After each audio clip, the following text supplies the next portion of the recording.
Quand on commence à parler de non-verbal et de langage corporel, on parle rapidement de la notion d'ouverture et de fermeture. Et à cela, on y associe très rapidement les croisements de bras avec une règle qui semble ancrée et universelle. Si la personne croise les bras, ça veut dire qu'elle est fermée à l'échange. Qu'en pensez-vous de ça? Dites-moi dans les commentaires. Aujourd'hui, j'ai envie, avec vous, de briser cette croyance et de rétablir la vérité sur les croisements de bras. En ce qui me concerne, vous me direz pour vous, j'ai toujours été un peu dérangé par cette règle, parce que je suis quelqu'un qui croise très souvent les bras lorsque je suis avec quelqu'un. En fait, à la base, je suis de nature plutôt introvertie, donc ça veut dire que depuis que je suis tout petit, je suis beaucoup plus dans l'écoute et dans l'attention à l'autre. Et j'aime être en présence de l'autre en lui laissant la possibilité de prendre sa place. Et ce qui fait que je suis souvent dans une posture où je suis penché en avant et je croise les bras comme ça. Et du coup, je vivais une contradiction, parce que je me dis, mais les croisements de bras, ça veut dire qu'on est fermé, et pourtant, là, je me sens bien et je suis ouvert et je suis profondément intéressé par l'autre et par ce qu'il me dit. Pourquoi est-ce que les croisements de bras, ça voudrait dire obligatoirement que je suis fermé? Je comprends pas. Et sur ça, j'aimerais vous proposer quelque chose. Faites l'expérience maintenant. Croisez les bras, allez-y. Je vous vois pas, mais j'espère que vous le faites. Croisez les bras, super. Et maintenant, croisez-les dans l'autre sens. Vous pouvez le faire plusieurs fois. Croisez les bras, décroisez-les, croisez-les dans l'autre sens. Alors, qu'est-ce qui se passe pour vous? Qu'est-ce que vous vivez? Comment vous vivez l'exercice?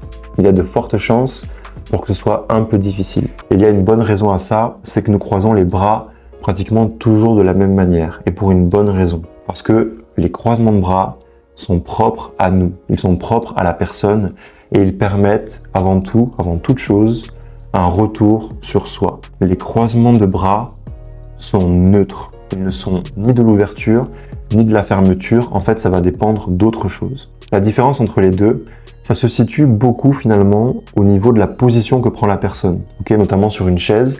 Lorsque la personne s'avance comme ceci, avec les bras croisés, en réalité, elle est beaucoup ouverte à ce qui se passe. Elle est intéressée, elle se penche vers l'avant, elle participe à la conversation, donc elle est ni dans le retrait, ni dans la fermeture. Ce qui va être de la fermeture, c'est plus lorsque la personne va partir en arrière, par exemple, et croiser les bras. Et on parlera de croisement de bras, de fermeture, lorsque les croisements sont plus hauts, ou lorsque la main disparaît, ou lorsque le poing se ferme, par exemple. Lorsque la personne part en arrière, croise les bras ici, vers la gauche, ou lorsque la main disparaît, le croisement est en hauteur, ou le poing se ferme, vous pouvez sentir que c'est un peu plus de la fermeture, là où si la personne s'avance et elle croise les bras, elle est disponible pour vous, elle vous laisse la place et elle vous écoute. Donc gardez à l'esprit que ce n'est pas tant le geste, le croisement qui est intéressant, mais plus la temporalité dans laquelle il s'inscrit.